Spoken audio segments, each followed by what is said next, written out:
I pressed my phone into the pocket of my apron for the third time that night. The old name still being hunted. 217 missed calls in the span of a single week, and I once thought I had run far enough. But it turned out there is no such thing as far enough. Outside the glass doors of Giovanni's, the rain fell in heavy, unbroken sheets, as if the sky itself was straining under the same weight I carried. I forced myself to move as if everything were normal, offering strained smiles as I carried trays from table to table, pretending nothing inside me was trembling. That was when I saw him, standing there, drenched, his gaze locked on me through the fogged-up glass. I froze. My whole body turned to stone. The tray slipped from my hands and crashed onto the marble floor, the sharp clatter cutting through every conversation in the restaurant as heads snapped in my direction. Then, from the VIP table in the corner, a man slowly rose to his feet. He didn't glance at the food, didn't look surprised, didn't flinch at the noise. His eyes were fixed in my direction, but he wasn't looking at me, he was looking past me, straight at the danger waiting outside the door. His voice was low, steady, not loud but filled with quiet command when he said, "I'll take care of the rest." I still don't know why I obeyed. Maybe it was his eyes cold as steel but not empty. Maybe because, in that single heartbeat, I felt something I hadn't felt in months. I wasn't alone. I turned away, pushing away the curious gazes. Rain hit my face as soon as I stepped outside, having endured until the end of my shift. But at least I knew I was out of sight of the man who had torn my life apart for nearly a year. A black Audi waited by the curb, its headlights glowing softly like a silent sanctuary. It was the man sitting at the VIP table tonight. He told me to get in. My hands shook as I opened the door and climbed in. My heart was pounding not only with fear but also with a strange, rising feeling that another storm was about to break out, not from my past, but from the man who had sheltered me with just a sentence. His name was Daniel Moretti, and it was that first rainy night when everything began to change. If your breath caught from the moment Daniel stood up from table 9, if you want to know if he was my savior or just another storm waiting to take me down, then don't forget to subscribe to our channel, like, and share this video so you don't miss a single twist in the story that unfolded that drenched night. And you, where are you listening from? A quiet cafe, a dimly lit room, or a night of relentless rain like mine? Leave a comment and let me know where you are, so I know what corners of the world this story has touched, how many hearts it has touched, in the journey to find a new breeze in a life full of darkness. Thank you for staying. Right when everything began to change. Stay with me because from here, everything only gets deeper, more dangerous, and past the point of return. The rain was still falling as I sat in his car, my hands clasped together in my lap, cold and wet from the storm. The windshield was fogged up, the silhouette outside dissolved into the water. I didn't dare turn around. My heart felt like it had just been released from a tight siege. Even sitting in the car, I still couldn't understand what had just happened. Why did a stranger sitting silently at the VIP table intervene? Who was he? And how did he know I was in danger? I closed my eyes for a moment. The image of the man's face outside the glass still painfully clear. My breath caught. I didn't want to cry, didn't want to break down. Not here. Just then, the driver's door opened. He stepped in quietly, not saying anything at first. I smelled his cologne. Soft but definitely elegant. He put his hands on the wheel, was silent for a few seconds, then spoke in a calm, even voice. "Are you okay?" I nodded, though my throat was tight. I wasn't sure if I felt grateful, scared, or simply exhausted. It felt like he wasn't just driving me. He was pulling me out of the darkness I'd been trapped in for so long. The car moved slowly, turning onto a quieter street. When I opened my mouth to thank him, he spoke first. "He won't bother you again." I turned to him, startled. "You know who he is?" He gave a small nod. "Your reaction inside the restaurant told me enough." I asked for his name. "Daniel," he said. "Daniel Moretti." I remembered the look he gave me earlier that night at table number 9. There had been something different about him, not the polished exterior or effortless confidence, but the way his gaze swept the room as if mapping every exit. I had assumed he was the kind of busy businessman who ordered a glass of expensive red wine and kept to himself, but now I realized he observed more than he spoke. That night, when I stepped out with the tray, Daniel had already been sitting at table number 9, in the VIP section. He didn't look at the menu, didn't notice the soft music, didn't care about the chef's special the staff had fussed over. His eyes traveled across the room, memorizing every server's face, every seat, every doorway. When I approached, he looked straight into my eyes, and the intensity of it made my heart miss a beat. It wasn't flirtatious. It was the gaze of someone who had already read the story I was trying so hard to hide. When I handed him the menu, my fingers trembled slightly, but he said nothing about it. He only murmured, "A glass of Barolo Reserva, the 2015, and whatever the chef recommends." His voice held a faint lilt, a slight drag at the ends of his words, hinting he wasn't born in Philadelphia. I wondered where he came from, what he did, and why a man like him would sit alone at table number 9 on such a heavy, rain-soaked night. I never imagined he would be the one to stand up when the entire room was still startled by the sound of shattering plates. And now, in the quiet of his car, I was even more unprepared for how much he seemed to know. When the car stopped at the corner, he turned to me. "I can leave you here if you want, but if you need a long-term solution, I can help." His words carried no threat. They felt like an invitation, steady, assured, waiting. I looked out the window, where the streetlights shimmered against the wet pavement, and I knew nothing would ever be the same again. I was no longer the frightened waitress trying to disappear between clinking glasses and crowded tables. I had been seen, truly seen, by the man at table number 9. That gaze clung to me like an invisible hook, pulling me back into reality even when I was trying to outrun it in every way I could. I remembered with painful clarity the moment I looked through the fogged-up restaurant window and saw him, Ethan, standing motionless in the rain like a ghost wearing the face of someone I once knew. His soaked hoodie clung tightly to his body. His hair hung over most of his forehead, but his eyes were unmistakable. The same eyes that once made me feel as if I were trapped inside a glass box with no escape.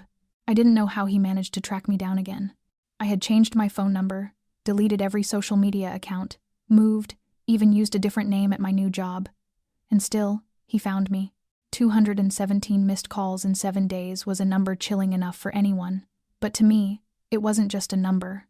It was a rhythm of dread, vibrating one call at a time during my short breaks, while I was washing glasses, or when I stood in the storage room grabbing napkins. A horrifying melody that never stopped. I kept telling myself I was fine, that he was only trying to scare me, that he would eventually get tired and give up. But when his eyes appeared through the glass, I knew every bit of that was nothing more than wishful thinking. I was being watched, hunted. That night, when Daniel told me to stay in the car, I didn't fully understand what that meant. I only knew that if I stepped out, I would collapse right there on the pavement. And I didn't collapse, because for the first time in months, someone stood between me and my fear. When Daniel walked out of the restaurant, I thought I was dreaming. No one else knew exactly what was happening, but I did, and he didn't need to ask. One look at Ethan's eyes was enough for him to understand more than I could explain. Ethan was not the type to give up. I knew his nature sweet at first, possessive later, and eventually a darkness that swallowed everything around him. I once loved him with the foolish love of a young woman who believed she could heal someone with kindness. But he didn't need healing. He needed control. The sudden bursts of anger, the times he broke into my phone to read my messages, the nights he stood outside my home, saying nothing, just standing there staring, until I left the lights on because I was too afraid to sleep. I thought I had escaped, but he never really left. He was only waiting for the right moment, and that moment came the instant I began smiling again, going to work, making coffee for customers, talking with coworkers, believing I could start over. Ethan appeared to remind me that in his mind, I had no right to live as if I had never belonged to him. What I didn't expect was how Daniel's presence made him falter. Daniel was not the kind of man who started trouble, but he was also not the kind who backed down from it. The way he walked toward Ethan, calm, steady, his gaze unwavering, his voice low but sharp as a blade, gave me the sense that Ethan realized Daniel was far more dangerous than he looked. I couldn't hear what they said, but I saw Ethan's eyes when he turned away. That was no longer the look of a victor. It was the look of someone who had just been warned for the first time, and possibly for the last. When Daniel returned to the car, he said only one word: "Done." I looked at him, hesitant, and asked what he had told Ethan. Daniel leaned back in his seat, his eyes still facing forward. "I told him if he comes near you again, there won't be a third time." I went completely still. "You," the way he said it, as if the word had already lived inside him for a long time. I didn't dare ask anything else. Some things don't need explanations, and some people simply by being there give you enough breath to live again. I couldn't remember the exact moment the tray slipped from my hands, only the sound of porcelain shattering, loud as a gunshot in a room that had fallen unnaturally silent. Glasses hit the floor, silverware clattered against the marble tiles, sauce splattered across my server's dress, and an uneasy hush rippled through the restaurant that was usually full of chatter and background music.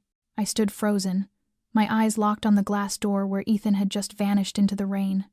My heart pounded so violently it felt as if it were trying to break free from my ribs. Every gaze in the room was fixed on me, whispers rising in scattered waves, merging with the rustling of customers and the hurried footsteps of management. Franco emerged from behind the host stand and strode toward me, tension etched across his face. "Claire, are you okay?" I heard his voice, but it took several seconds for the words to register. I nodded mechanically, unable to find my own voice. He reached out as if to steady me, but I stepped back, feeling as though someone had pulled the ground out from under my feet. I crouched, my trembling hands reaching to gather the scattered shards, but Franco stopped me. "Leave it for someone else. Go to the back and take a break. You hear me?" I wanted to protest, but then I realized my hands were shaking so hard I couldn't hold anything at all. I walked away like a shadow, still feeling the weight of those lingering stares. Some probably thought I was careless. Others might have assumed I was dealing with something personal. No one knew the truth that the man who once picked the lock to my home, who smashed my phone against the floor, had just appeared again like a nightmare given flesh. I pushed through the kitchen doors, the smell of sauce and frying oil hitting me immediately. Everyone was still busy, pans clattering, the chef shouting at someone about overcooked pasta. No one noticed as I slipped down the narrow hallway in the back, past the industrial refrigerators and unopened crates.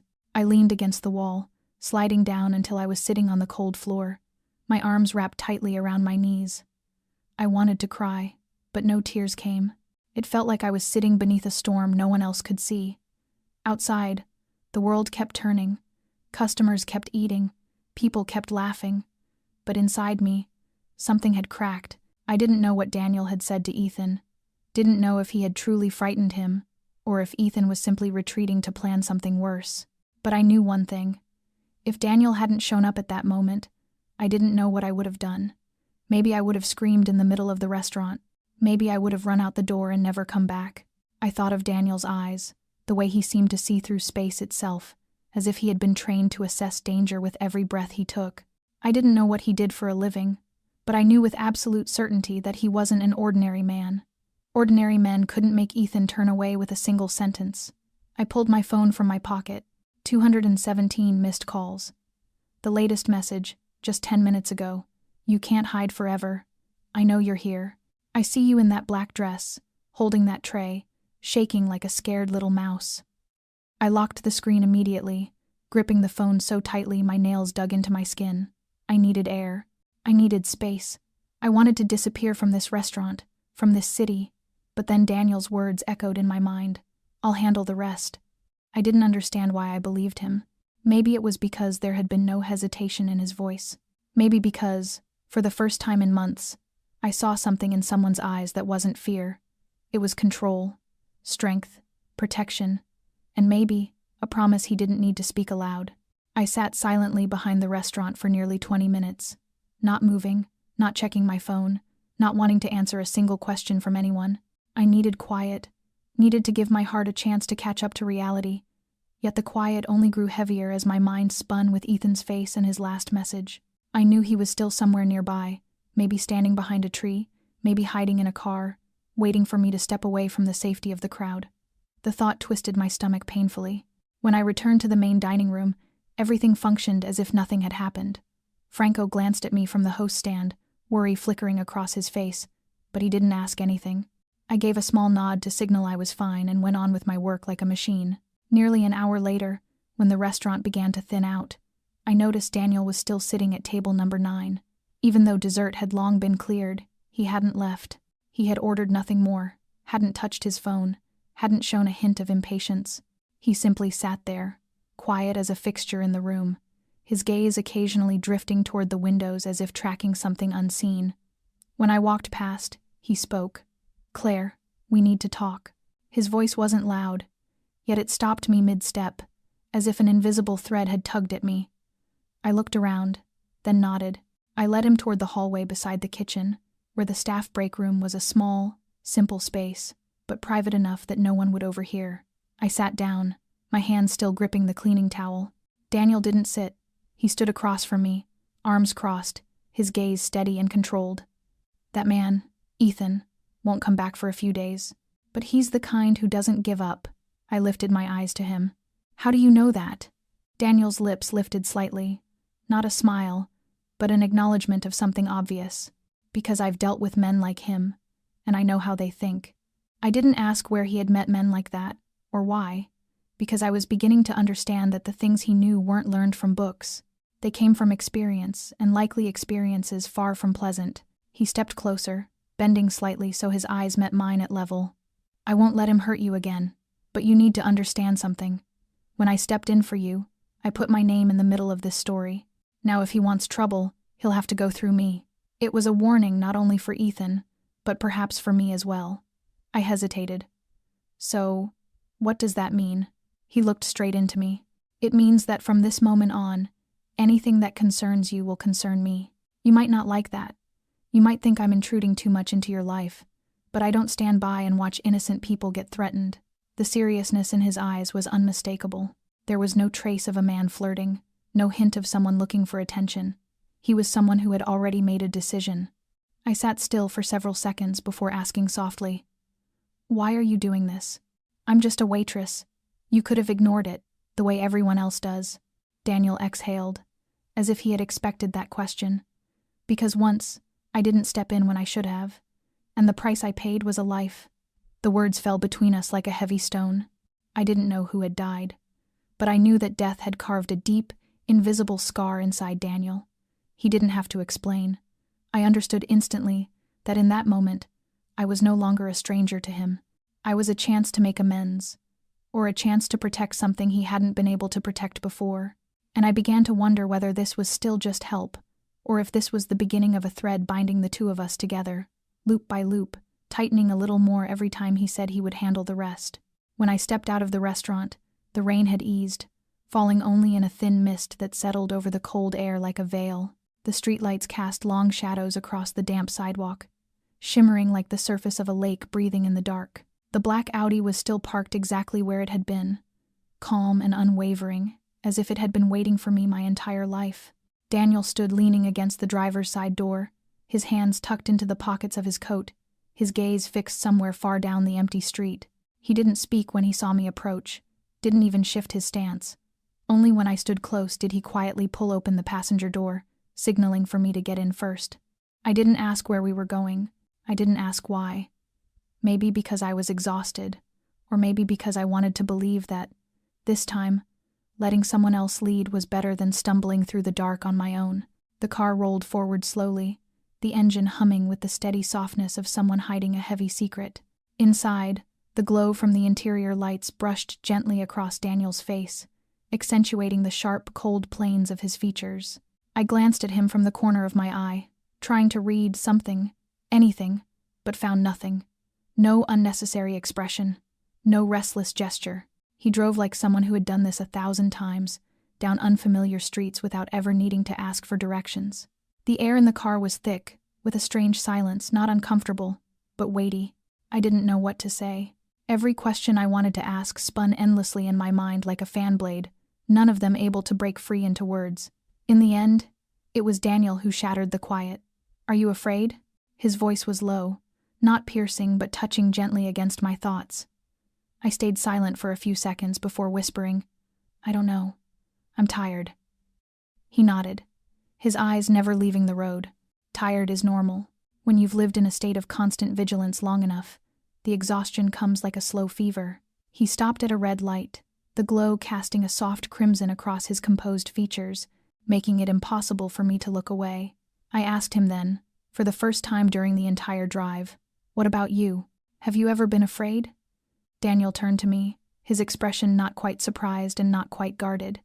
He simply said, "Yes, but not for myself, for someone else. Losing someone teaches you what real fear is." I didn't ask anything more. Something in his voice told me that whatever lived in his past wasn't meant to be pulled out carelessly. The car turned onto a narrow street lined with tall trees, their branches casting shadows along the pavement. I recognized the area, a quiet residential neighborhood far from the noise of the city. No crowds, no bright lights, only the rustling of leaves and a faint sense of safety. He stopped in front of a gray-roofed house, old but carefully maintained. I had never been here before. Daniel spoke gently. "This is mine. You can come inside and rest for a while." I looked at him, hesitant. The question rose in my mind, why was he doing this? Why was he helping someone like me? Someone who had nothing to offer him in return, but I didn't ask. I simply opened the door, stepped out, and heard his voice behind me. "You don't owe me anything. I'm not helping you because you're special. I'm helping you because no one deserves to live in fear every single day." I stopped at the steps and turned back to him. His eyes weren't cold then. They were tired, and strangely warm. I didn't know whether I should trust him, but in that moment, the only thing I knew with certainty was that I had gotten into his car, sat beside him, and allowed the silence between us to speak more than any words ever could. Daniel's house wasn't large, but everything inside was arranged with meticulous care. The faint scent of dried pine lingered in the air, and the soft amber glow from the lights spread across the pale wooden floor, creating a warmth that felt strangely comforting. I stepped in slowly, my footsteps light as if I were afraid of disturbing a world I didn't quite belong to. Daniel didn't say anything more. He simply walked into the kitchen, poured a glass of warm water, and set it on the small table near the sofa. I sat down, my hands curling gently around the glass, its warmth seeping into my fingertips and calming something unsettled inside me. He sat across from me, his fingers interlaced, his expression unreadable. I knew he was observing not in suspicion, but as if waiting for me to be ready to speak. Yet I was the one who broke the silence first. "I don't understand why you're doing this," I whispered. "Helping someone like me, a waitress with a tangled past and an ex-boyfriend who's been haunting me for a year." Daniel studied me for a long moment before answering. "You're not the first person I've helped, but you're the first one I haven't been able to look away from since the moment you walked in." I blinked, unsure how to take those words. He stayed silent for a few seconds, then stood, walking toward the bookshelf beside the fireplace. He took down a small framed photo and handed it to me. In the picture was a young woman around 25, long brown hair, a gentle smile, and eyes that looked uncannily like Daniel's. "My sister, Sophia." His words came slowly, as if every syllable carried its own weight. "She fell in love with someone we all knew wasn't right. He controlled her piece by piece, how she dressed, who she talked to. At first it was concern, then it became threats.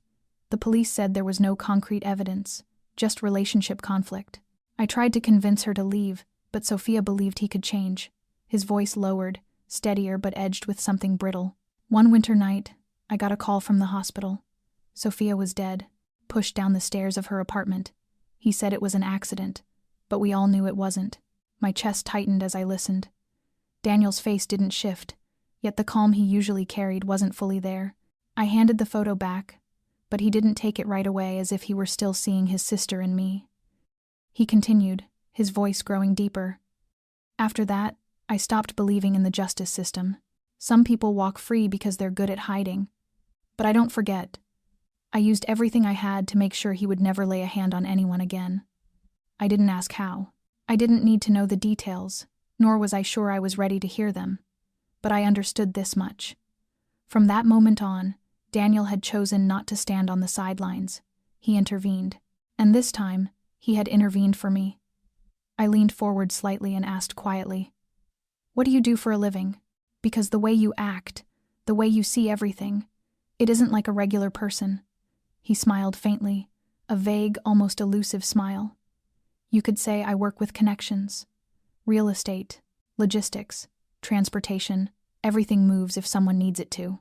I nodded, choosing not to press further. The answer was not clear, but it was enough to tell me he wasn't just a businessman with polished suits and expensive taste.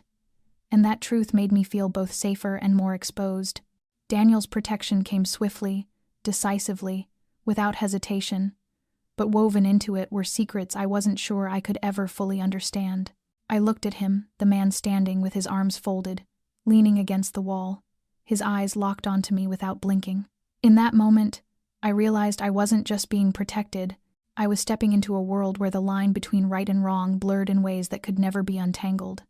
And once I crossed into it, there would be no turning back. I sat there for a long time after Daniel told me about Sophia, saying nothing, only listening to the ticking of the wall clock echoing through the stillness around us.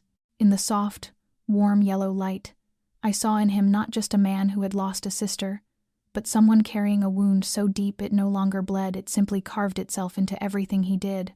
Perhaps that was why he saw me so clearly, not because I was special, but because I was walking the same path his sister once did, and he could not let history repeat itself. I felt gratitude tangled with uncertainty, like I had finally found a place safe enough to breathe, yet wasn't sure whether that place was truly meant for me. Daniel walked toward the window and gently lifted a corner of the curtain to look outside. The rain still fell faintly, and the streetlights cast blurred streaks of light across the glass. He said nothing, just stood there with his shoulders slightly lowered, a posture that made me think of the man who once stood helpless outside a hospital door years ago. I stepped closer, standing behind him, not too near, but close enough that my voice wouldn't get swallowed by the distance. "Do you still dream about her?" Daniel nodded slowly. "Not often. But when I do, every detail is clear, as if it just happened. Her kitchen, her laugh, the way she called me an old-fashioned brother, and then the sound of falling, the scream. I didn't run fast enough. I didn't intervene in time. I knew that feeling. Not being able to save the person you loved most. I had felt it with my mother. The night I ran out of the house after Ethan smashed everything, she called after me, trying to bring me back, but I kept running. An hour later, her blood pressure spiked, and she was taken to the hospital without anyone knowing. By the time I returned, she was unconscious. I held her hand for 2 weeks, but she never opened her eyes again. I never dared tell anyone, but in front of Daniel, the words slipped out as if every shell I had placed around myself had been stripped away. He turned back to look at me, his eyes holding no judgment, no pity, only a depth of listening that made me feel truly seen.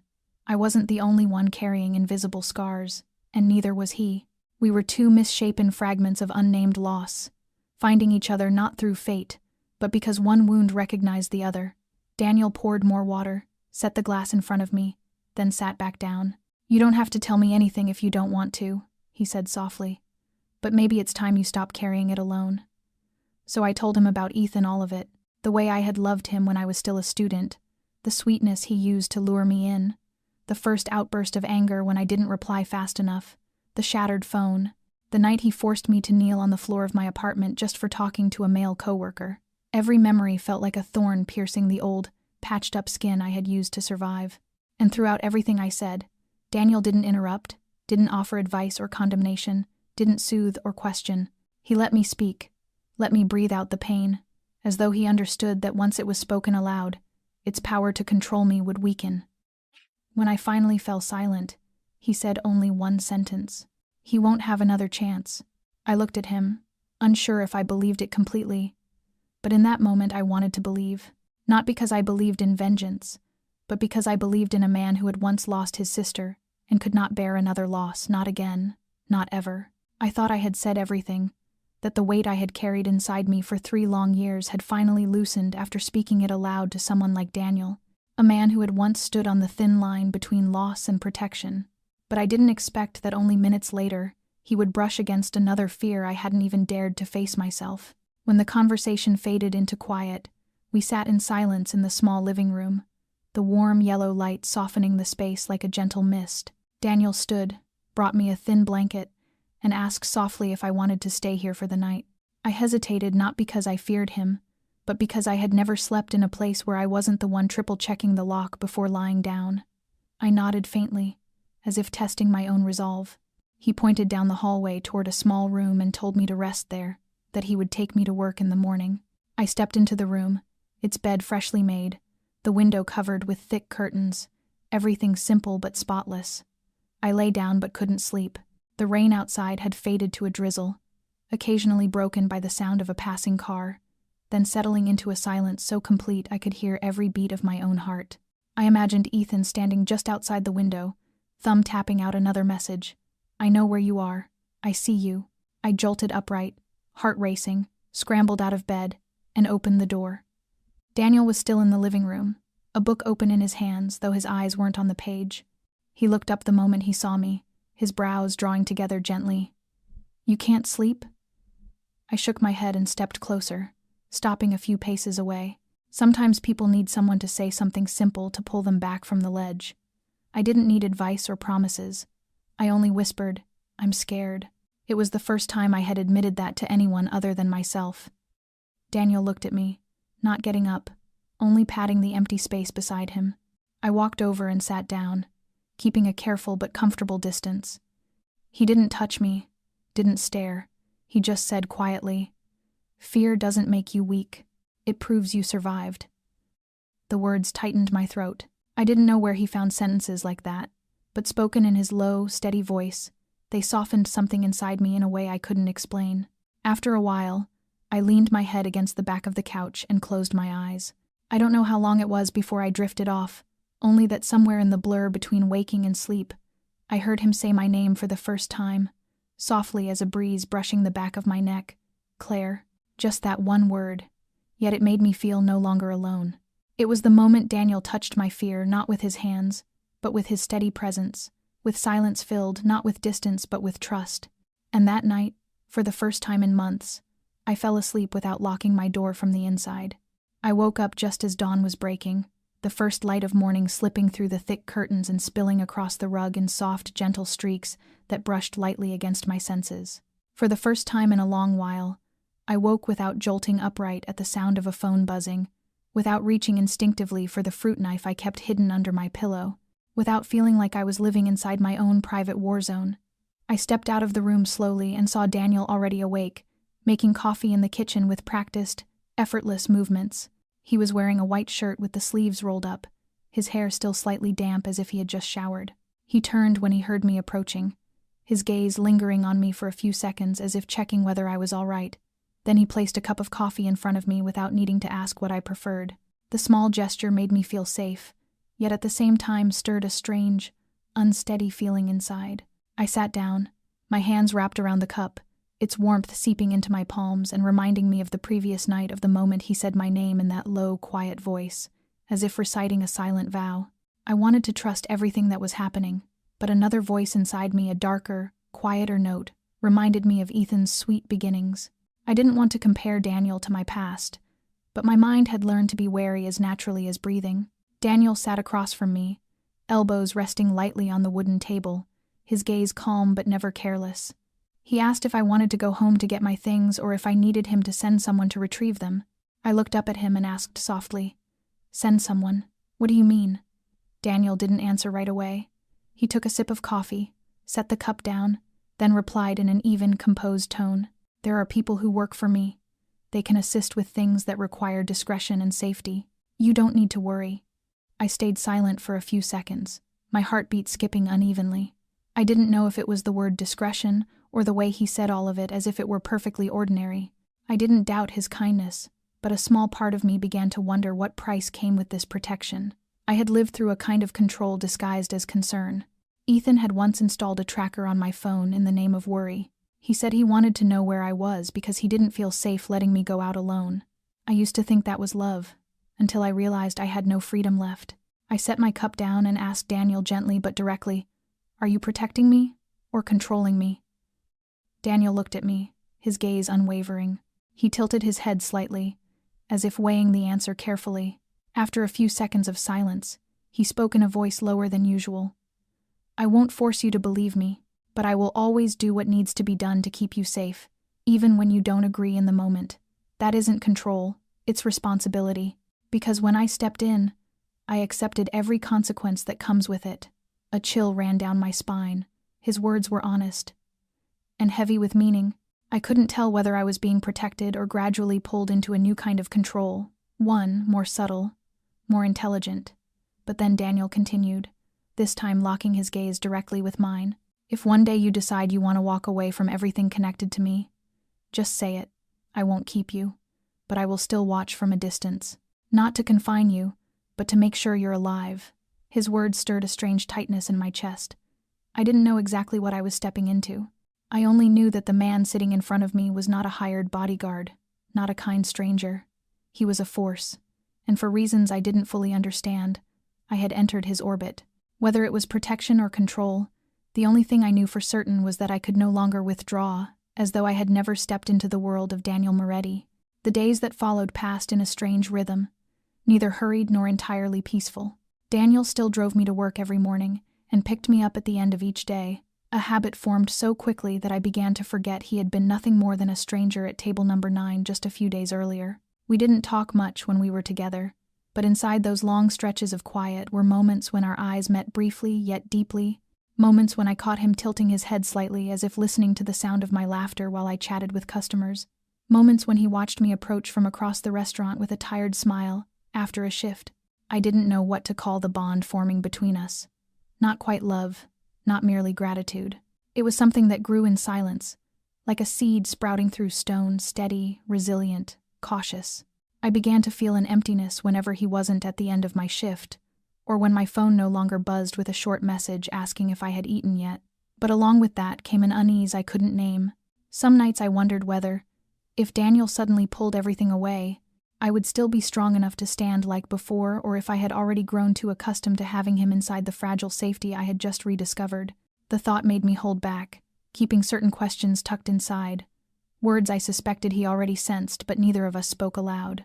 I didn't know what Daniel thought when he looked at me, but sometimes I caught his gaze lingering on my face longer than usual, as if he were weighing something far beyond protection. Once, when we stopped by a sidewalk stand for coffee, the vendor who knew him casually called me his girlfriend, a passing remark made while counting change. Daniel neither denied nor confirmed it.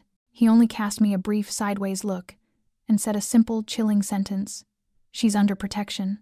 I forced a smile, but my heartbeat shifted sharply. Was protection the title I carried beside him now? And if one day I no longer needed protection, what would keep me near him? I didn't dare ask, nor was I sure I wanted to know. One rainy Friday evening, when I stepped out of the restaurant, the downpour was heavier than usual. Daniel was nearly 15 minutes late. That had never happened. I stood under the awning, phone in hand, feeling an odd restlessness twist inside me. When he finally arrived, his coat was drenched, and his eyes carried a visible exhaustion. He opened the car door and said nothing but a muted apology. The drive back was quiet. I could feel the tension slipping through each breath he took. Eventually, I asked what was wrong. Daniel simply said work was complicated.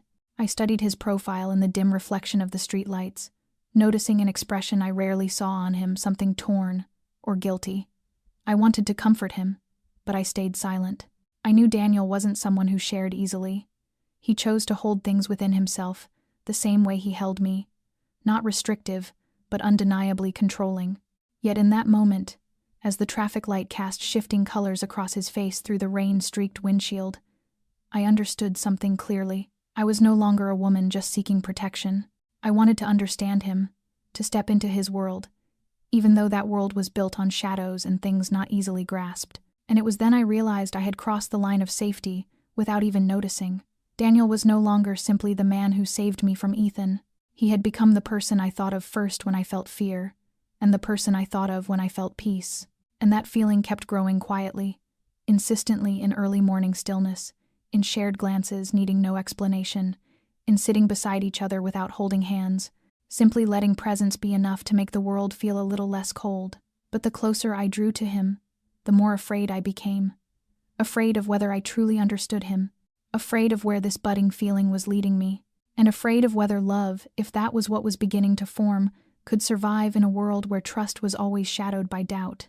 I never imagined I would agree to go with Daniel to a gala, especially at a time when everything between us felt like a river without banks, drifting but unstoppable. Yet when he asked, in that calm voice edged with a hint of inquiry, whether I was free on Saturday night, I found myself nodding before I even understood what the event was. It was a charity fundraiser for an organization that supports women, held at an upscale hotel in the heart of Philadelphia. Daniel was a major sponsor, of course he was invited, and of course he had no intention of going alone. I didn't know what I represented to him by being there, but I understood that my presence that night wasn't simply coincidental. I chose a long black dress, simple and modest, and when I stepped out of the bedroom, Daniel said nothing, yet his gaze lingered on me longer than usual, as if trying to hold on to the image. In the car to the hotel, neither of us spoke much, and I felt a tension settle in my body, not because I feared Ethan would appear, but because I was about to walk into a world where I had never belonged. The crystal chandeliers cast a shimmering glow across the grand hall where the event was held, making everything appear like a luxurious dream, with the clinking of glasses, the soft notes of jazz drifting from a corner stage, and perfectly tailored evening gowns gliding past like scenes from an old film. Daniel rested a light hand on my back as we entered, a subtle gesture but strong enough to ground me. Every pair of eyes in the room seemed drawn to him. Some greeted him, others merely observed with cautious respect. I understood then that Daniel was not just the man I knew. He was part of a kind of power that everyone here recognized but no one dared to name. I stood beside him, trying to smile at the right moments, nod politely, mirroring the poised composure I had learned from watching him. Everything flowed smoothly until I felt a stare cut through the crowd like a blade. I turned. Ethan. He stood on the far side of the room in a gray suit, hair neatly styled, a smirk curling on his lips as if the entire gala were nothing more than a stage built for him to approach me once again. My heart dropped, my hand tightening around my glass. And I wasn't sure I could hold myself together until Daniel placed his hand on my waist at exactly the right moment. He leaned close, murmuring into my ear, "He's here?"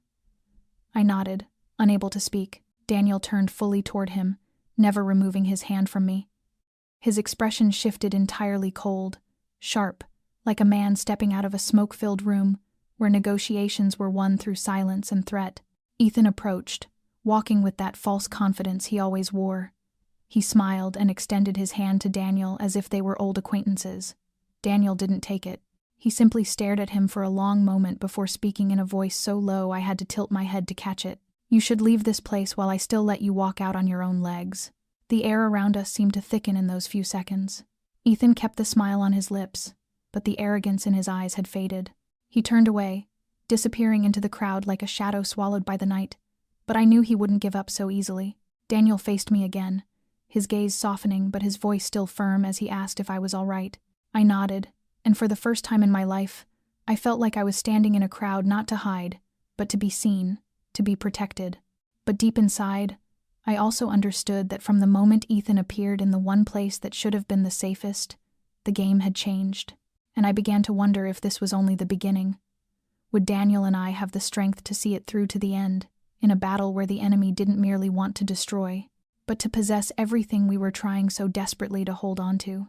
After the gala night, I thought everything would finally quiet down, that Ethan's sudden appearance had been the last desperate act he could pull before vanishing completely from my orbit. But I was wrong. Things did not end with him, and what made my skin crawl was realizing Ethan was no longer the most dangerous threat. One afternoon, just after I finished my shift and stepped out of the restaurant, I noticed a man standing across the street. He wore a long coat and a baseball cap, holding his phone as if waiting for a ride or calling someone. But in the few seconds our eyes met, I knew he wasn't there by accident. He didn't look away.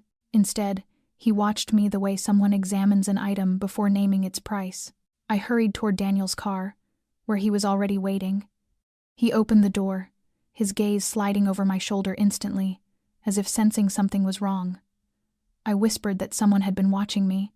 Daniel turned his head toward the other side of the road, but the man was already gone, leaving no trace behind. He didn't speak. He simply pulled out his phone and called someone, his voice clipped and authoritative, like a command more than a request. The drive home passed in silence, but I knew he already understood. I didn't need to ask whom he had called, because in Daniel's world, information was handled in ways outsiders would never touch. That night, I didn't sleep. Daniel sat in the living room with his laptop open, eyes fixed on the screen, while I lay in bed staring at the ceiling with a kind of numb awareness. I kept replaying the look in that man's eyes, so different from Ethan's, not wild or possessive, but cold and calculated, as if I were not a person at all, but a crucial piece in something far larger than I could comprehend. The next morning, Daniel took me to a small cafe in the suburbs, nearly empty except for the two of us and a server. He sat across from me and didn't circle around the truth. His name is Marco Terenzi. He used to be a business rival of my family. Not Mafia in the strict sense, but the kind of man whose single word could make someone disappear. He recently returned to Philadelphia and began paying attention to anything connected to me, including you. His words knocked the breath out of my chest. "Why me? I have nothing." Daniel remained silent for a few seconds, then said quietly, "Because I made it clear you're the only weakness he hasn't exploited. I shouldn't have taken you to the gala." I didn't blame him, but my heart trembled at the realization that I had unknowingly stepped into the light. Marco was not the type to make open threats. He wouldn't call, wouldn't text, wouldn't send black roses like in the movies. He would simply watch, wait for a fracture, and strike when Daniel's guard slipped. "You have to be careful now." I nodded, but inside me a wave was rising fast. This was no longer just about Ethan, no longer a private terror tied to my past. I had become a name on the list of someone Daniel considered truly dangerous, someone whose mere glance was enough to make Daniel's entire demeanor shift. He had always been the one in control, but this time, in his eyes, I saw a flicker of unease I had never seen before, and I understood that the real enemy was not Ethan, not the past, but Marco, an entity that came not to love or reclaim, but to destroy anything that could weaken Daniel. And more frightening than anything was the sudden realization that, for the first time in my life, I wasn't sure whether I was strong enough not to become the reason someone else might have to sacrifice everything. We left Philadelphia at dawn, when the city was still half asleep and the sun was only beginning to rise behind the line of high-rise buildings. Daniel drove for more than an hour north without telling me the destination. I didn't ask. I simply watched the world blur past the window while my mind drifted through the empty spaces between worry and expectation. The air inside the car felt heavy with everything we had not yet spoken aloud, but an unspoken certainty radiated from the way his hand gripped the steering wheel, from the calm precision in his gaze, as he traced each curve in the road like he had known these routes for years. When the car turned onto a narrow road shaded by tall trees, I saw a 2-story wooden house tucked behind a line of pines, its gray roof covered with fallen leaves, and its large windows facing a quiet lake. The scene was so peaceful it made me hesitate, unsure if I was stepping into a place meant for rest or into a longer stretch of waiting. Daniel cut the engine, stepped out, and opened my door. "This is the safest place right now. No one but me knows it exists. My name isn't on the deed. There's no record of it in any system. It belonged to an old friend who moved overseas and left it under my care." Inside, the house smelled faintly of old pine and a whisper of mint. Everything was simple, tidy, and clean. Nothing excessive, nothing personal. A place built to hide, not to live. Daniel showed me a bedroom on the second floor, then quietly checked the windows, locked the front door, and set his phone on a charger near the fireplace. He moved with the kind of instinct that comes from doing this 100 times before. When I reached the kitchen, he was boiling water. His voice came softly but without hesitation. "We'll stay here a few days, until we know for sure Marco has shifted his attention elsewhere." I nodded, resting my hand on the cool countertop. I'm still not used to the feeling of being followed. I thought Ethan was the worst fear could get, but apparently not. Daniel didn't look at me, but his voice dropped. "I wish I hadn't let this happen. I was careful, planned every step, but one nod at the gala was enough to pull you into something with no exit. I'm not blaming you, truly. Without you, I wouldn't be here to know what fear really is. I used to think I was strong for escaping Ethan, but now I realize surviving is one thing, staying whole inside is another." He finally turned toward me, his gaze deep and quiet. "You're still whole. Stronger than anyone I've known." I smiled faintly, fragile as the morning mist drifting over the lake. In the days that followed, we lived slowly. No phones, no social media, no news, only the sound of morning birds and wind brushing against the porch. Daniel woke early, made coffee for both of us, then stepped outside to check the car and the security around the house. I cleaned, cooked simple meals, and sometimes read in silence. Even with danger hanging somewhere beyond the tree line, there was a pocket of peace I hadn't expected to find. Some nights we sat on the porch without speaking, listening to the leaves fall and to the steady rhythm of his breathing beside me. Once, I asked whether he ever felt tired from protecting so many people. Daniel didn't answer right away. He stared into the distance, then spoke slowly. "I get tired when I protect someone too late or not enough. That feeling has followed me for years. With you, I won't let myself be slow again." I said nothing, just rested my head against his shoulder. The house in Bucks County wasn't home, nor was it any kind of ending. But in that moment, in the middle of something temporary and surrounded by danger neither of us could see, I felt alive, and I began to understand that safety isn't always found behind high walls or locked gates. Sometimes it's found beside someone who carries storms in his chest, yet still chooses night after night to stand quietly between you and the wind. The fourth morning in Bucks County began like any other, with a thin mist drifting over the lake and the faint smell of coffee lingering in the wooden kitchen. But something had shifted in Daniel's eyes when he placed the cup in front of me. He didn't speak right away. He simply sat across the table, elbows resting on the wood as if weighing each word before it could exist. I felt it immediately. The air had changed. The silence no longer had the softness of early morning but carried a quiet tension, the kind that settles right before a storm breaks. Daniel reached into his jacket and slid a thick envelope toward me. Inside were documents, a new passport, plane tickets, and even a different identity. I stared at him, stunned, trying to form a reasonable explanation, but my heartbeat was already stumbling over itself. He spoke softly. "Tonight you have to leave. A car will come for you and take you to the airport in New Jersey. You'll fly to Lisbon, where someone will be waiting to make sure you're safe. You'll have a new life, with a new name, a new job, a small apartment, quiet, steady, peaceful." I opened my mouth to argue, but Daniel lifted a hand to stop me. "You can't go back to Philadelphia. Marco knows who you are now. He isn't playing intimidation games anymore. One of my men was beaten nearly to death last night, and in his pocket was a photo of you from the gala. There's nothing left to negotiate." His words made the ground beneath me feel as though it were dissolving. I wasn't afraid of Marco. I was afraid of letting go of everything I had finally begun to rebuild, of the life I thought was slowly returning to its path, of Daniel. He saw it in my face and lowered his gaze, his voice steady but heavy. "If you stay, I can't guarantee anything anymore. You won't be the one protected. You'll be the target, and I can't survive another loss." In his eyes I saw a pain buried too carefully, a kind of helplessness he refused to accept. I asked through clenched breath, "And what about you? What happens to you when I'm gone?" He held my gaze for a long time, then answered in a voice roughened by something close to grief. "I'll handle the rest. I won't let Marco touch anyone again. But to do that, I need to know you're safe, that nothing can be used to pull me down, no weak point for him to exploit." I felt nothing for a moment, only a hollow space widening inside my chest. I had thought I was ready for anything, but not for disappearing as if I had never existed. I rose from the table, stepped outside to the back porch, and stood facing the morning lake, its surface flat and mirror-like, reflecting every ounce of my helplessness. Daniel followed, stopping several steps behind me.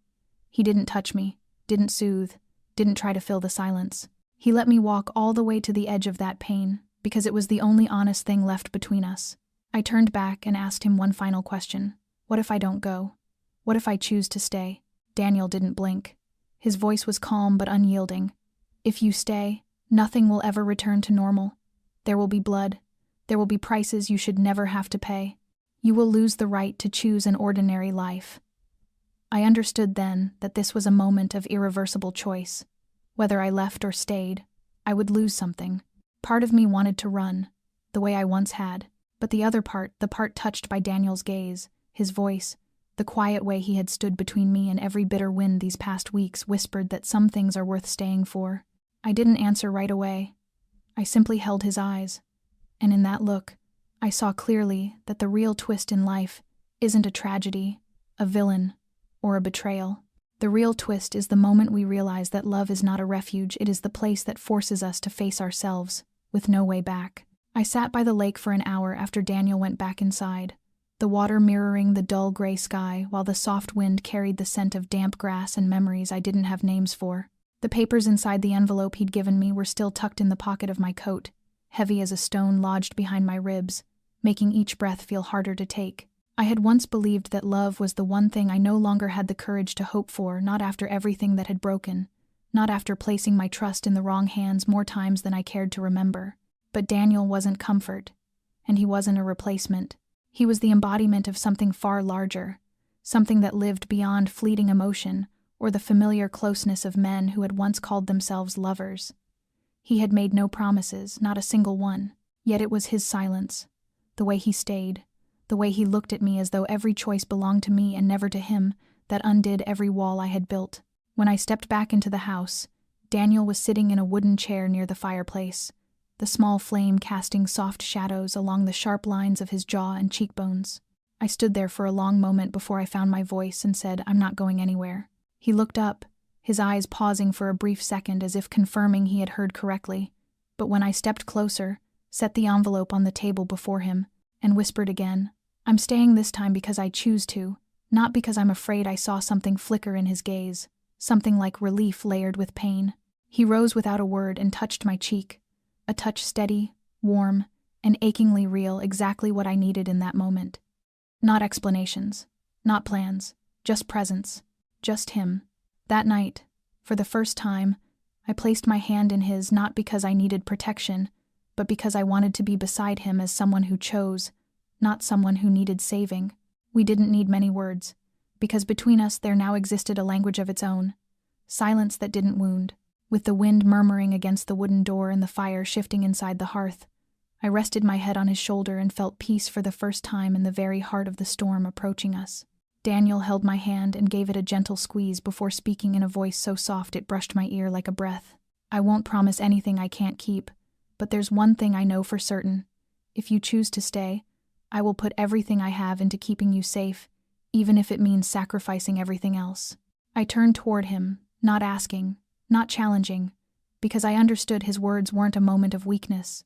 They were a commitment shaped by loss, by old wounds, and by a new love so fragile that neither of us dared to name it yet. And still, it lived clear and steady, glowing like the fire in the hearth, not bright, but impossible to extinguish. I nodded softly, a response that needed no translation, and in that moment, love stopped being the vague notion I had doubted and avoided for years.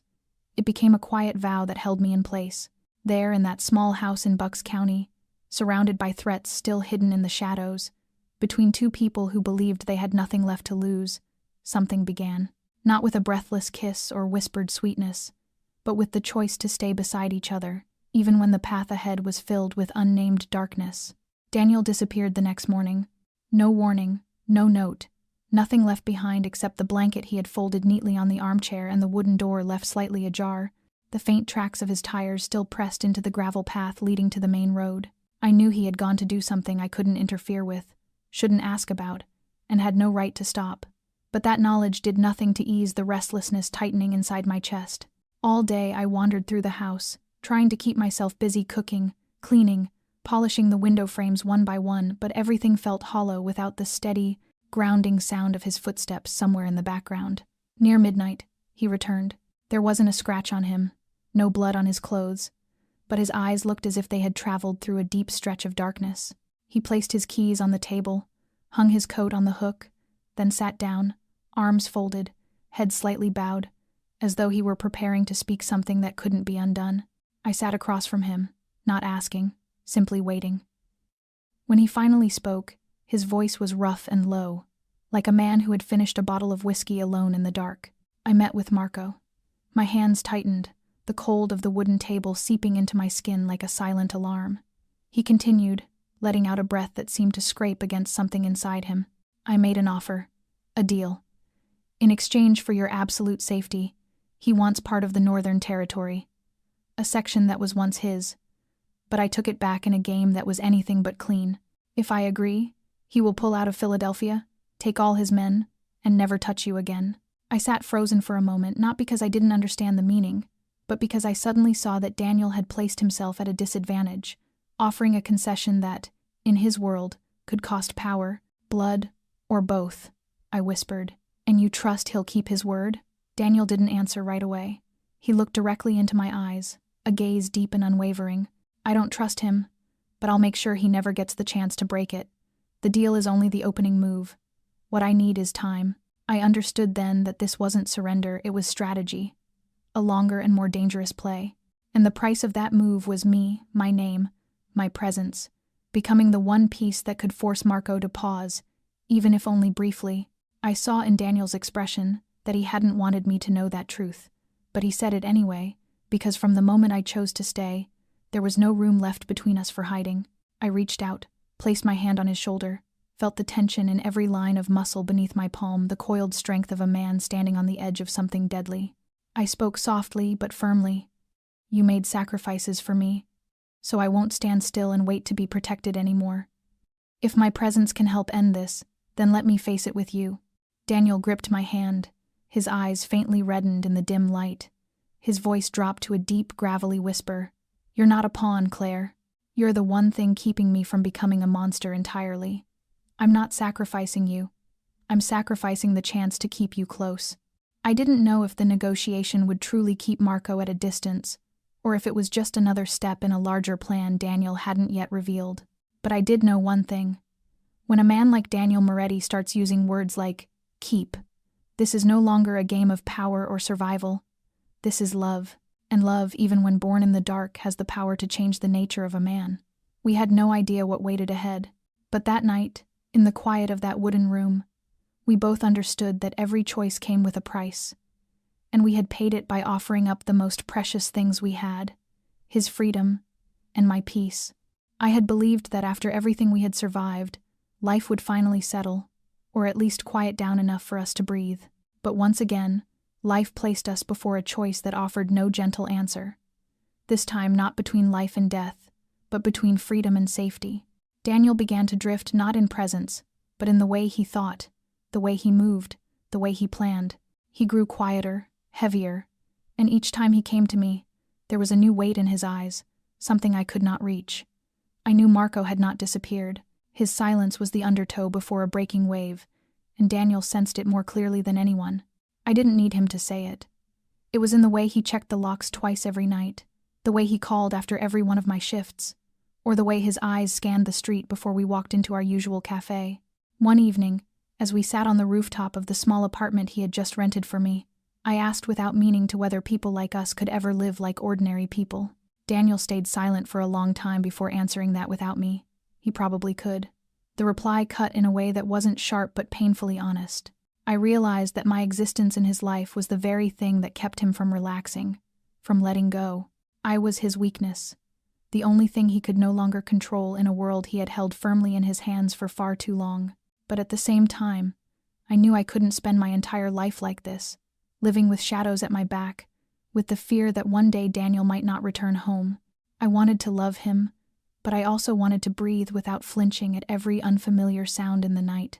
The conflict in me grew, and it erupted one afternoon when I walked into his apartment and found a map spread across the table, along with a handwritten list of names, men he intended to eliminate, his slanted script sharp as a sentence. I asked what he planned to do. He didn't look up, only answered as if stating the obvious. I'm going to end this. I demanded to know how, and with whose blood, and whether he intended to live after it was all over. He finally turned to me, not angry but exhausted, and said he wasn't planning to live, Claire. He was planning to clear the path so I could. His words dissolved something inside me. I stepped toward him and wrapped my arms around him from behind, holding on as if I could pull him back from the edge, and knowing I was the very reason he had walked there. I whispered against his back that if he chose to end things that way, I would not stay to live in the world he left behind. I would not live without him. He turned, gripping my shoulders, his eyes red for the first time since I'd known him. He said I deserved a life without guns, without blood, without enemies lurking. I told him I deserved him, and if I couldn't have both, then I chose him. But I would not live running anymore. If he wanted an ending, then it had to be an ending we faced together, like two human beings, not two people trying to protect each other by pushing the other away. We stood there for a long time in that sunlit room, surrounded by maps and plans, and two choices neither of us knew how to make. And then I realized the conflict was never about choosing freedom or safety. It was about whether we dared to choose love even when it promised nothing certain. And this time, I knew the one thing I could not sacrifice was Daniel. I chose him with every shadow and danger he carried, because without him, nothing else held meaning at all. We didn't win, and we didn't lose. We simply kept living. There was no grand finale, no last gunfight, no public verdict delivered in a courtroom. Marco vanished from the city's map as if he had never existed. But Daniel knew that disappearance wasn't permanent, only a retreat into the shadows, waiting for another chance or another target. As for me, I still went to work every day, still brewed coffee for customers, still wiped down tables and scribbled orders in my neat, rounded handwriting. Ordinary life would never again be whole. But because of that, I learned to treasure it the way one treasures a rare gift. Daniel didn't walk away from his world, but he began learning how to live more slowly, to control a little less, to let those around him see that he could be vulnerable, that he could smile without bracing for impact. On weekend evenings, we cooked together, watched old movies, or wandered down nameless streets no one ever remembered. It wasn't always peaceful. Sometimes his phone rang in the middle of the night. Sometimes a knock on the door brought a familiar face with difficult news. But I no longer shook with fear, because I knew I had chosen to stay, and that choice was no longer made in fear, but in love. We once believed happiness would come only when every danger was gone, but now we understood that real happiness is holding someone's hand while the storm is still gathering on the horizon. Love didn't turn us into heroes, and it didn't make everything perfect. Love was simply a promise kept day after day, in every glance, every embrace, every moment when we turned back just to be sure the other was still there. If there is one lesson I want to offer to anyone listening to this story, it is this: be brave enough to love, even when you carry your own scars. Life is never easy. Sometimes it tests us by placing in our hands choices with no clear way out. Yet in those choices, you discover what truly matters. You learn that some people will trade the world to protect you, and that there are moments when you must learn to stand up for yourself too. This story isn't a fairy tale. It is a reminder that anyone can walk through fear if they have enough love to hold on to. And you, how do you feel this story reaches into your heart? Have you ever had to choose between what you wanted and what you needed? We would love to hear your honest thoughts, your feelings shared from the truest part of yourself, because your voice is what allows us to keep telling stories with depth, reality, and resonance. If you enjoyed this story, please like and share it with someone you care about. And don't forget to subscribe to our channel so you won't miss the heartfelt, meaningful stories we bring to you every day. We are always grateful to walk with you through each tale, each moment, wishing you good health, a peaceful life, and something small to make you smile each day. Thank you, and we'll see you in the next video. Goodbye.